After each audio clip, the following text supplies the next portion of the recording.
صرف بیماری کے خوف کی وجہ سے کسی جان کو ہلاک کرنا شرعاً جائز نہیں ہے۔ اگر آپ کے ماں باپ کو بیماری ہو جائے گی تو کیا ان کو گولی ماری جائے گی؟ اگر آپ کی زوجہ کو بیماری ہو جائے آج تو کیا اسے بھی آپ ماریں گے؟ تو یہ کس نے اجازت دی ہے کہ اگر ماں کے پیٹ میں بچہ بیمار ہے تو آپ اس کو مار سکتے ہیں؟ وہ تو شکر کریں کہ 4 ماہ کا نہیں ہوا، ورنہ 4 ماہ کے بعد اگر آپ ایسا کرتے تو فقہا نے لکھا ہے کہ یہ قتل کی مثل ہے، جیسے کہ انسان کو قتل کر دیا۔ 2 ماہ کے اندر چونکہ بچے میں بھی روح نہیں ڈالی جاتی، تو یہ تو ضرور ہے کہ کفران نعمت ہے۔ جب اللہ تعالیٰ ایک نعمت عطا فرما رہا ہے اس نعمت سے منہ نہیں موڑنا چاہیے۔ ہو سکتا ہے بچہ پیدا ہوتا اللہ تبارک و تعالیٰ اس کو صحت یاب فرما دیتا، ایسا بھی کیسز ہوئے ہیں۔ بعضوں کو تو قلب میں، دل میں سوراخ بتایا ہے ڈاکٹرز نے، بچے پیدا ہوتے ہیں صحیح ہو جاتے ہیں، یا دل میں سوراخ رہتا ہے پھر بھی صحیح چلتے رہتے ہیں۔ یہ اللہ تبارک و تعالیٰ کی طرف سے اس طرح کے اس کی قدرت کے اظہار کے مناظر آپ اپنے اطراف میں دیکھ سکتے ہیں۔ تو ضروری تو نہیں تھا کہ آپ کا بچہ پیدا ہوتا تو وہ آپ کے لیے ٹینشن کا سبب بنتا۔ ہو سکتا ہے کہ اللہ تبارک و تعالیٰ اسے کسی اور ذریعے سے ایسا کوئی وسیلہ بنا دیتا کہ اس بچے کو صحت حاصل ہو جاتی۔ تو یہ تو ہم نہیں کہیں گے کہ آپ نے ایک جان کو قتل کیا ہے، لیکن اتنا ضرور ہے کہ آپ نے اللہ تعالیٰ کی ایک نعمت کو ضائع کیا ہے جو بہت بڑی نعمت ہے۔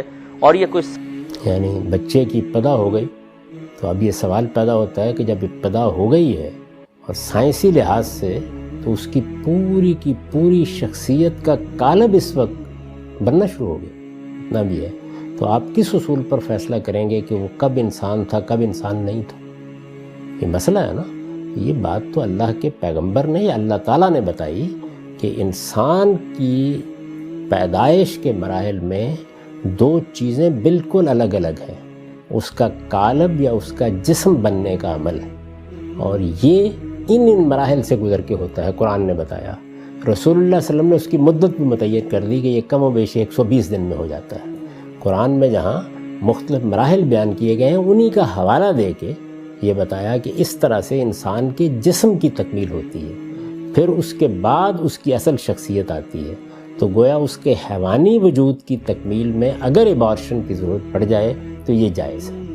تو ہمارے فقہا نے جو رائے قائم کی ہے وہ قرآن مجید کی آیات اور رسول اللہ صلی اللہ علیہ وسلم کی اس ہدایت پر کی ہے۔ تو یہاں تو اللہ تعالیٰ انسان کا خالق بتا رہا ہے، انسان کے پاس اس جاننے کا کوئی ذریعہ ہی نہیں۔ انسان تو جب رائے قائم کرے گا تو آپ 1 منٹ کے بعد بھی یہ نہیں کہہ سکتے، سوائے اس کے کہ وہ دوسرا اصول آ جائے کہ 2 جانوں کے درمیان آپ کو فیصلہ کرنا ہے، یعنی ماں کی جان یا بچے کی جان، تو اس میں ظاہر ہے کہ ماں کی جان کو بچایا جائے گا۔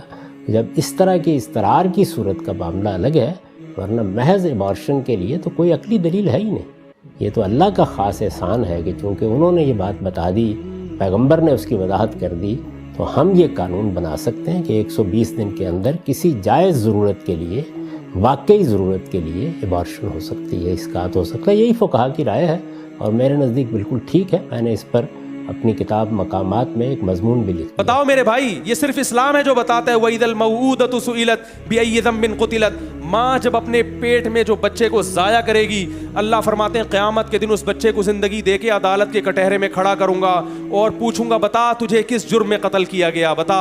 تیرا کوئی کیس کرنے والا نہیں تھا، میں ہوں جو تیرے خلاف عدالت میں کیس خود دائر کروں گا میں۔ دنیا صرف ان لوگوں کو جانتی ہے جو زیادہ مشہور ہوتے ہیں، کیا کیا کہاں کہاں ظلم ہو رہا ہے یہ لوگ نہیں جانتے۔ ایک انگریز کی بات بتا کے اپنا بیان ختم کرتا ہوں۔ جب گوروں کے، میں کسی ملک کا نام نہیں لیتا جان کر، جب گوروں کے ہاں یہ قانون بنا کہ ماں اپنے پیٹ میں بچے کو ضائع کر سکتی ہے، تو اس قانون پہ ان کے ہاں بہت ڈیبیٹ ہوئی، بحث ہوئی کہ بھائی کیوں ضائع کر سکتی ہے۔ تو زیادہ تر دلائل اس طرف گئے کہ بھائی عورت کو یہ اختیار ہے وہ بچہ جنے یا بولو بھائی نہ جنے، اگر وہ ماں نہیں بننا چاہتی ہم اسے مجبور نہیں کر سکتے۔ اسلام کیا کہتا ہے؟ حمل کو ضائع بولو بھائی نہیں کر، وہ بھی انسان ہے، اسے بھی دنیا میں آنے کا، جب تک حمل ٹھہرا نہیں ہے تو وہ تو نہیں ہے۔ جب ایک سلیکشن ہو گئی قدرت کی طرف سے، اللہ کی طرف سے ایک انتظام ہو گیا، اور خاص طور پہ جب بچے میں جان پڑ گئی، ہارٹ بیٹ شروع ہو گئی اس کی، اب اسلام کیا کہتا ہے؟ اس کو آپ ضائع، وہ اللہ کی مخلوق ہے، آپ کی اولاد بعد میں ہے، اللہ کی مخلوق پہلے ہے۔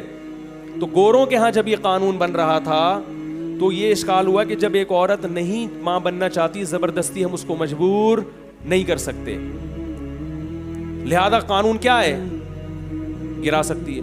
اس پہ کسی گورے ہی نے اعتراض کیا اور باقاعدہ اس کو نیٹ پہ شائع کیا. اس نے کہا کہ ماں کی رسپیکٹ کا تو خیال کیا جا رہا ہے, اس کی آزادی کا تو خیال کیا جا رہا ہے, اس بچے سے نہیں پوچھا جا رہا کہ تو پیدا ہونا چاہتا بھی ہے یا مرنا چاہتا ہے. تو کچھ لوگوں نے اس کا غلط معنی یہ نکالا کہ اگر 4 مہینے سے پہلے اگر ابارشن کرا لیا جائے تو ابارشن جائز ہے. ایسا بالکل نہیں ہے. وجود میں آنے کے بعد پیدا ہونا آپ کی اولاد کا حق ہے.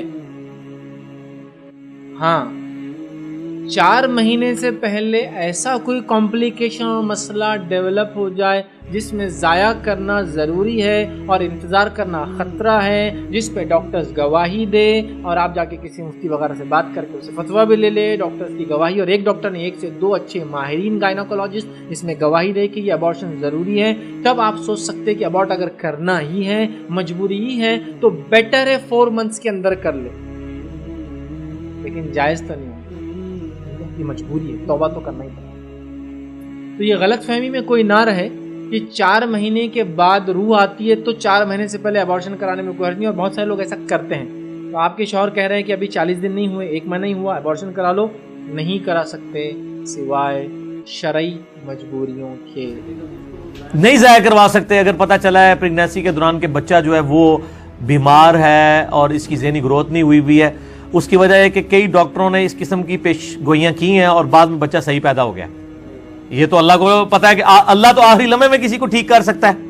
آپ کو پتا ہے آنکھیں بالکل اینڈ پہ جا کے بنتی ہیں, ٹھیک ہے نا, یہ اللہ کو پتا ہے. اس کے اوپر آپ ایک کیاسی کام کے اوپر اتنا بڑا سٹیپ لے لیں, قطعاً نہیں, کسی صورت نہیں لے سکتے, ٹھیک ہے نا جی. اس طرح تو بنیاد بنانا شروع کر دیا جائے, وہی کے ذریعے کوئی بات پتہ چل جائے تو وہ لادہ بات ہے, اور وہ تو اب وہی کا سلسلہ تو ختم ہو چکا ہے. تو اس لیے جو ہے اس کو آزمائش سمجھیں, انتظار کریں, اللہ تعالیٰ بہتری فرمائے گا. ان کو کہیں کہ ان کے لیے علمی فقہی اور الزامی جواب یہ ہے کہ بچہ صحیح پیدا ہو کے بھی تو بعد میں خراب ہو سکتا ہے. ہاں کئی بچے ہیں جن کو یعنی نمونیا ہوتا ہے یا ان کے اوپر فالج کا اٹیک ہو جاتا ہے, ذہنی طور پہ محظور ہو جاتے ہیں. پھر کیا کریں گے؟ پھر تو صحیح بچوں کو بھی مروا دیں بیچ میں ہی کہ ہو سکتا ہے بعد میں خراب ہی نہ ہو جائے. یہ نہیں ہے. یا پیدا ہونے کے بعد جب خراب ہو جائے, یہ تو ماں کے پیٹ میں ہے, جو بچہ ایگزسٹ کر رہا ہے وہ اگر معذور ہو جائے تو کیا اس کو قتل کر دیں گے؟ وہ اس لیے کہ وہ سامنے نظر آ رہا ہے نا زندہ. ادروائز ان کا بات چلے تو یہ اگلے سٹیپ میں یہ سوال بھی کر ڈالیں گے کہ جی اب اس کی تو ضرورت کوئی نہیں. بھائی اللہ نے اس کو اس طرح آزمایا اور آپ کو اس طرح آزما لیا کہ آپ نے اس کی خدمت کرنی ہے, ٹھیک ہے. اس طرح کوئی اینڈ نہیں کیا جا سکتا. اور اس کا آخری جواب یہ ہے کہ اگر آپ خود معذور ہو جائیں پھر آپ یہی سوچ رہے ہوں گے کہ مجھے گولی مار دینی چاہیے یا میری لوگ خدمت کریں, تو آپ کو جواب